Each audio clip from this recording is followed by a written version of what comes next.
Hum.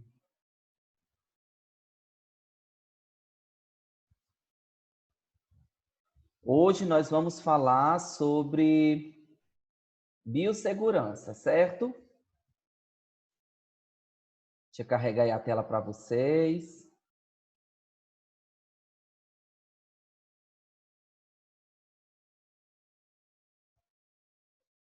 Pronto.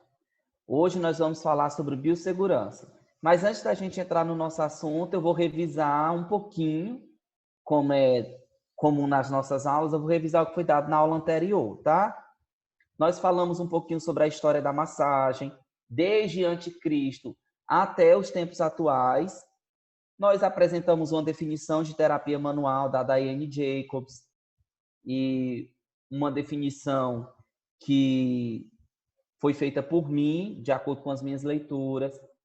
A gente explicou como é que a massagem funciona.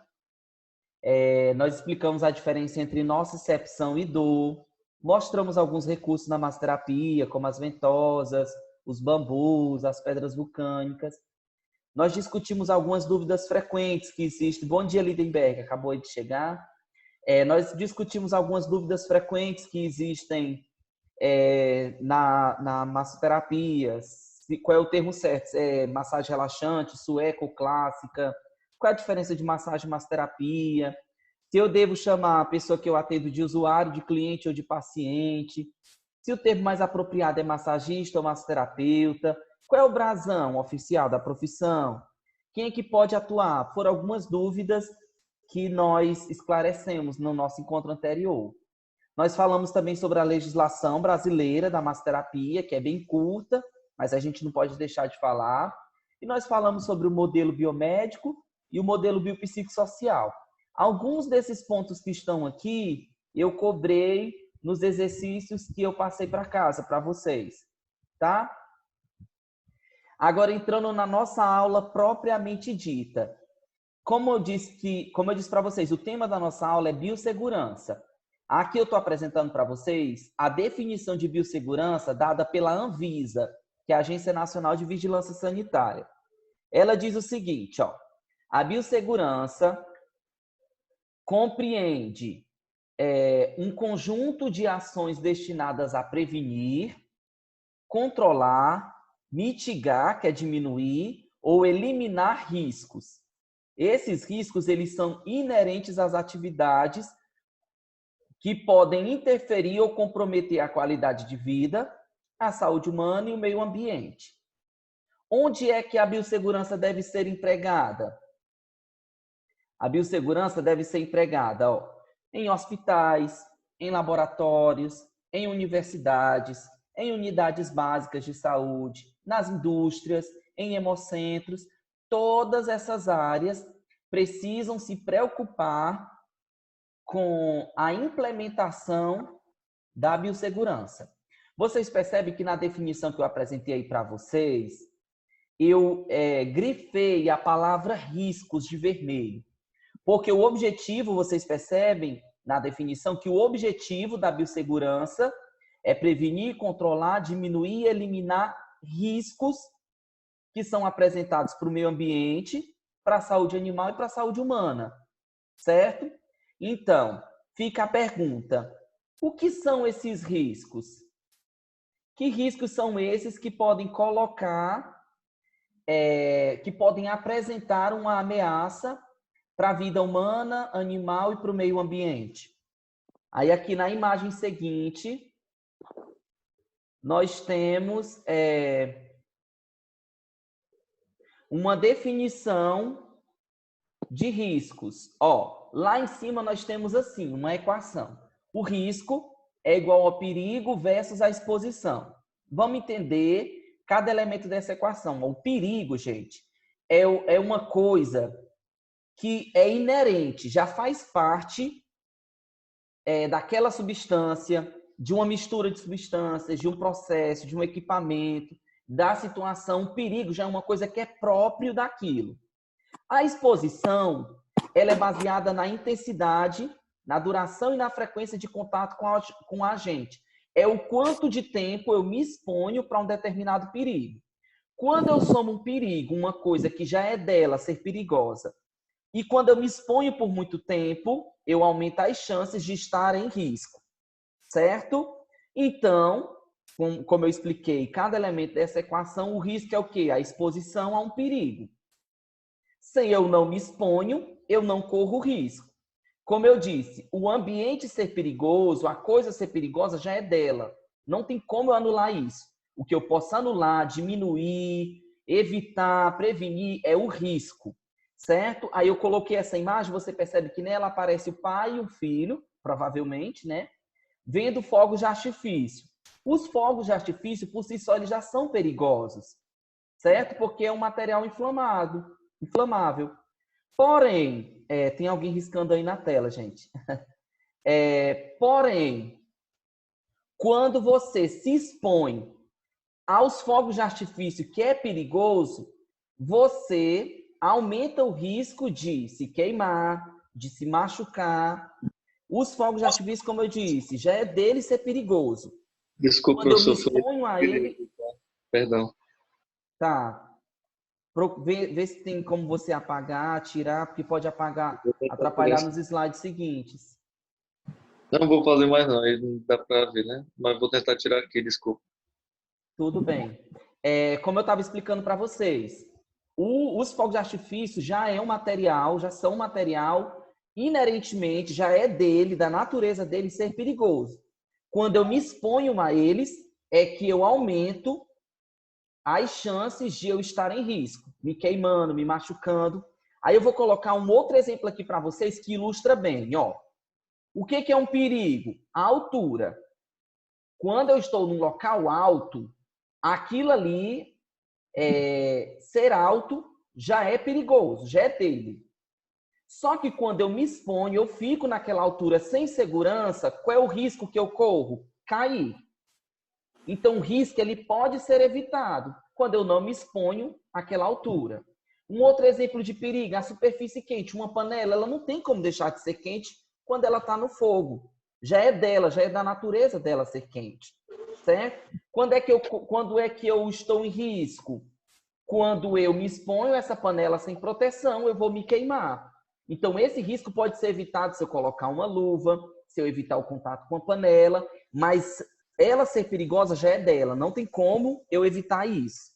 Outro tipo de perigo, um tanque de combustível. Quando você vai abastecer, o recomendado é não utilizar o celular, porque pode gerar explosão. A explosão é o risco, é o que pode acontecer, certo? O tanque de combustível já é lá, é dele. Ele ser inflamável já é uma característica dele. De que forma eu evito isso? Tomando as medidas de segurança. Aí, para explicar ainda melhor, eu coloquei uma outra imagem para vocês. Ó, a gasolina, ela é uma substância perigosa, certo? Eu considero a gasolina como a causa. Ela ser perigosa, não tem como ela deixar de ser, já é dela, é da natureza dela. Quando eu ateio fogo, né? Quando eu acendo um cigarro, eu uso o celular perto da gasolina, que é um material inflamável, eu aumento as chances de ter o efeito, que é o risco, que resulta no incêndio, na explosão. Isso eu posso evitar como? Não ateando fogo perto de um local que é perigoso, que é a gasolina.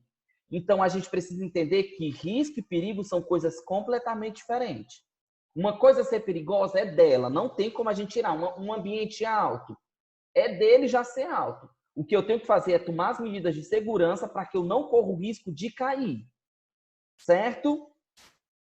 Quando a gente explica a diferença de risco e de perigo, a gente chega nessa tabela aqui. Nós temos alguns grupos de risco que são marcados por algumas cores e existem algumas descrições deles. Aqui no número 1, nós temos os riscos físicos, que ele é marcado pela cor verde. Qual é a descrição desse risco físico? O ruído, o calor, o frio, todos eles apresentam um risco para a gente. A pressão, a umidade, radiação ionizante, não ionizante, a vibração, certo? Então, por exemplo, um risco aqui físico, quem trabalha em britadeira, você percebe que ele passa o dia todo nesse movimento de vibração. E isso pode gerar nele alguma DORT que a gente vai falar sobre. Não, vai estar no material para vocês consultarem, que é doença osteoarticular relacionada ao trabalho.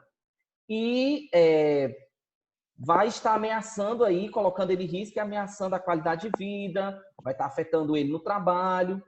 Um outro risco que nós temos aí é o risco químico. Ele é representado pela cor vermelha. Quais são os exemplos de risco químico? A poeira, eu inalar, né? O fumo, gases, vapores, névoas, neblinas, tudo tem o risco de eu aspirar, certo? Outro risco que nós temos é o biológico, ele é marcado pela cor marrom. Quais são os riscos biológicos? Fungos, vírus, parasitas, bactérias. Outro risco é o ergonômico, que ele é marcado aí, como vocês veem, pela cor amarela. Quais são os tipos de risco ergonômico? Levantar peso e transportar o peso manualmente durante muito tempo. Um trabalho repetitivo, muita responsabilidade, um ritmo excessivo, posturas inadequadas de trabalho, trabalhos em turnos, tudo isso apresenta o risco ergonômico. E, por último, nós temos o risco acidental, que é marcado pela cor azul. Onde é que existe o risco acidental? Quando o arranjo físico do seu trabalho é inadequado, quando a iluminação é inadequada, certo? Quando ocorre incêndio e explosão, por uma fonte elétrica, máquina e equipamento que não tem proteção, quedas e animais peçonhentos. Todos esses estão no grupo dos riscos acidentais, que é marcado pela cor azul. Nesse próximo slide, gente, a Orleane, eu não sei se onde ela trabalha tem esse mapa de risco, ela já conhece, mas aí nós temos nessa imagem um mapa de risco de um consultório odontológico, certo? Nesse mapa de risco, o que a gente percebe? Ó, eu vou colocar aqui o cursor do mouse para vocês perceberem. Aqui em cima tem a legenda, ó, intensidade do risco. Você percebe que à medida que o risco aumenta, ó, a circunferência também aumenta. Quando o risco é pequeno, a circunferência tem esse formato. Quando o risco é médio, ela já aumenta. Quando o risco é grande, é ainda maior. Isso é para mostrar o gradiente, o quanto aumenta o risco naquele determinado ambiente. E você percebe que essas mesmas circunferências, né, que apresentam os níveis de risco, elas são marcadas por algumas cores, ó, conforme está aqui embaixo. Foi a mesma cor que a gente viu na tabela anterior. O risco físico representado pela cor verde, o químico pela cor vermelha, o biológico pelo marrom, o ergonômico pelo amarelo e o risco acidental, né, o risco de acidentes, marcado pela cor azul. Aqui, gente, ó, dentro desse consultório aqui, ó, dentro dessa sala, nós percebemos, ó, que o risco é grande, olha o tamanho dessa circunferência, e olha o tamanho dessa, o risco é grande. E aqui nós temos, ó, o risco ergonômico, amarelo. Nós temos risco químico, vermelho. E nós temos risco biológico com o marrom. Dentro de cada cor, você percebe que tem um número. Esse número é a quantidade de funcionário ou de funcionários que estão expostos a esse risco. Aqui, ó, no risco ergonômico tem uma pessoa. No risco químico tem duas. No risco biológico, mais duas. Ainda dentro dessa sala aqui, ó, nós percebemos que aparece um risco de nível médio. Ó, olha o tamanho dessa circunferência do risco médio e olha o tamanho dessa, é do mesmo tamanho, certo? Essas pessoas aqui, ó, tem duas pessoas em cada cozinha. Elas estão expostas a um risco físico, que é o verde, e a um risco acidental, que é o azul. Certo? Esse mapa aqui que eu estou mostrando para vocês, gente, aqueles locais que eu mostrei lá no segundo slide, onde deve acontecer a biossegurança, que são os hemocentros, hospitais, unidades de saúde, esses locais, eles devem apresentar um mapa de risco bem na entrada, para que a pessoa que chega, ela consiga identificar qual é o nível de risco e qual é o tipo de risco que existe dentro daquele ambiente, certo? E em cada departamento. Como eu falei para vocês, já que o risco é o perigo, mas o tempo de exposição, eu tenho que tomar algumas medidas para que eu evite, eu diminua, eu mitigue, né, as possibilidades de eu estar em risco, certo? Na área da saúde e, de maneira geral, na área humana, existem alguns equipamentos que são utilizados para a gente tentar evitar, diminuir os riscos aqueles riscos ambientais que nós vimos anteriormente. Aí nós temos duas siglas. Nós temos a primeira sigla, que é o EPC, que significa Equipamento de Proteção. Perdão, gente, aqui eu troquei. EPC é o Equipamento de Proteção Coletiva. Esse C é de coletivo, tá? Eu troquei aqui na imagem, mas depois eu vou corrigir para mandar para vocês. O EPC, ele visa o quê? Tá protegendo o meio ambiente. Ele protege de maneira geral. O que que ele faz? Ele elimina e ele neutraliza os riscos. O EPC, ele é usado de forma coletiva. Não é só uma pessoa que utiliza. Já o EPI, esse I é de individual, equipamento de proteção individual, ele visa proteger o homem. O que que ele faz, esse equipamento? Ele evita ou diminui o risco de lesão, certo? De dano. Aí aqui embaixo eu coloquei para vocês a imagem de alguns EPIs e só tem um EPC nessa imagem que eu coloquei. Eu procurei uma imagem na internet que tivesse mais sortida, mas essa se encaixou melhor. Aqui nós temos bota, que é de uso individual, então é um EPI. Nós temos óculos, nós temos máscara, capacete, luva. Todos esses itens aqui são de uso pessoal, então ele é um EPI. O único EPC que aparece aqui nessa imagem é o extintor de incêndio. Ele é utilizado para eliminar ou neutralizar um risco, que no caso aí seria o risco de incêndio. Certo? Então, o único equipamento que nós temos aqui de proteção coletiva é o extintor de incêndio, mas nós podemos citar outros exemplos, GPCs, cones de identificação, aqueles cavaletes, eu não sei se é esse o nome, que colocam no shopping para quando o ambiente está molhado. Isso ali é uma sinalização para você entender que ali existe o risco de você escorregar e se machucar, certo? Então, esses ali, que é de uso coletivo, ele é um EPC. O que é de uso individual é um EPI.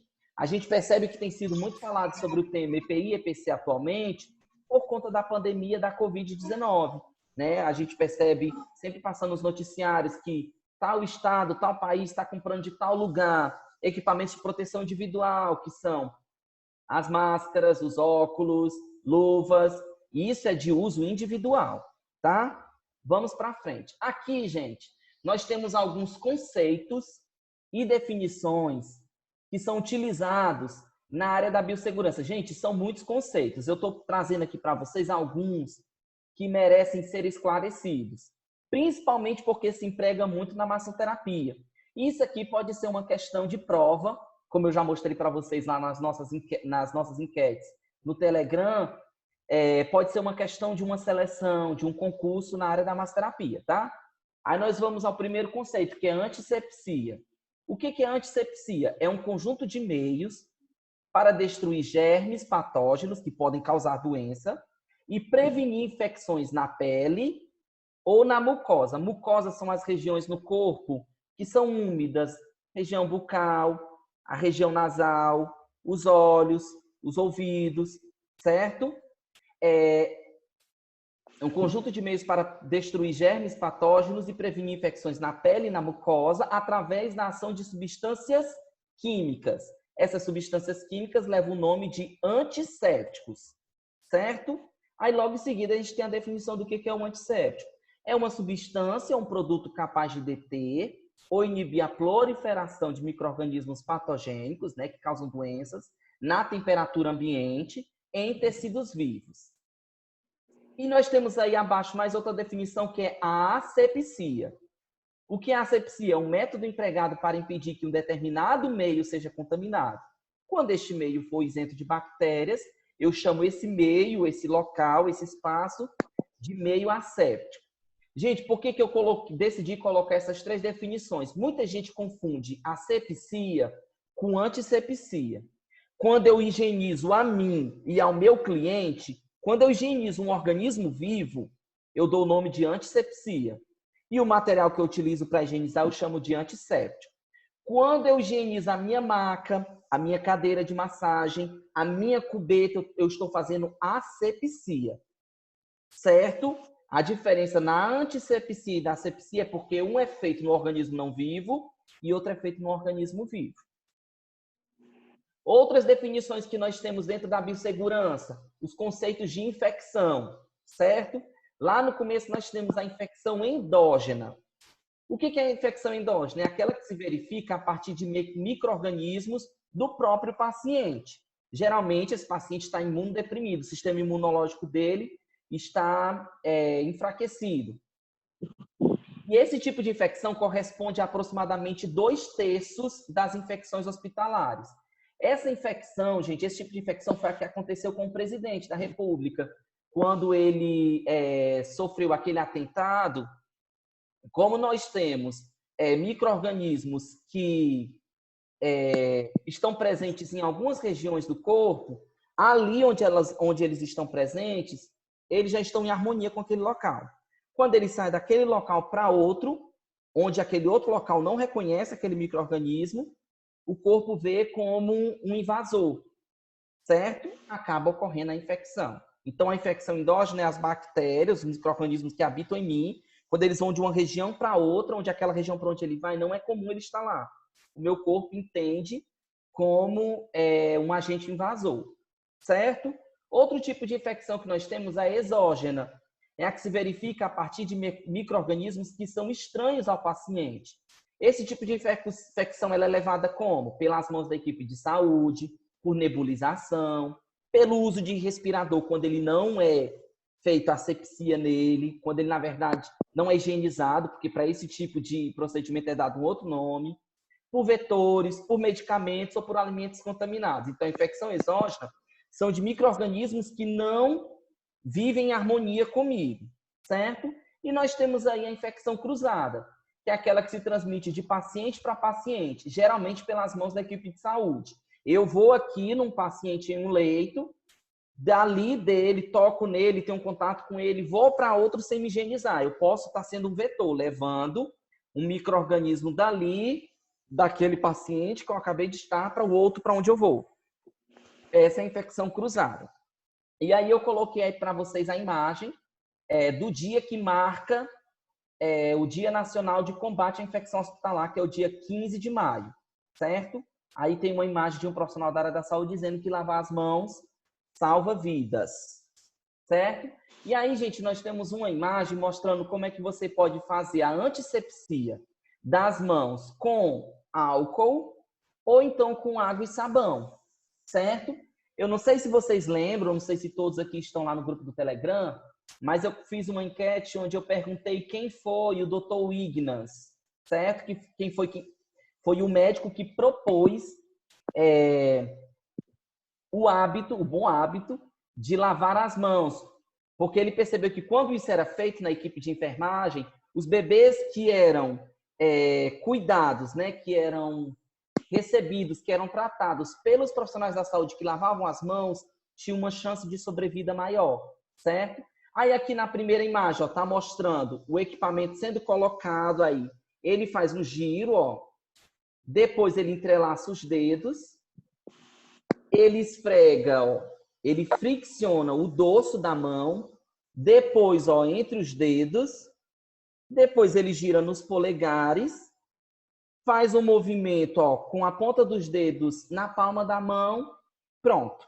Higienizou. Gente, essa sequência que ele propõe é para que o máximo possível todas as regiões da mão sejam friccionadas, sejam lavadas. Porque tem gente que lava a mão só assim, aí a pessoa lavou só o dorso da mão, entre os dedos não, no dorso da mão não. Então a pessoa acaba lavando só a palma da mão, certo? E na área da saúde a gente precisa ter esse cuidado redobrado. Na imagem do lado, ele só mostra como é que é feito isso com água e sabão, é a mesma sequência. Só que você percebe que no primeiro momento, ele abre a torneira e lá, depois que ele terminou de lavar, que ele enxagou, ele pega o mesmo papel que ele utilizou para secar as mãos para fechar a torneira. Existem alguns ambientes de saúde que ele já tem os sensores de movimento. Quando você coloca a mão, ele injeta água. Quando você tira, ele encerra.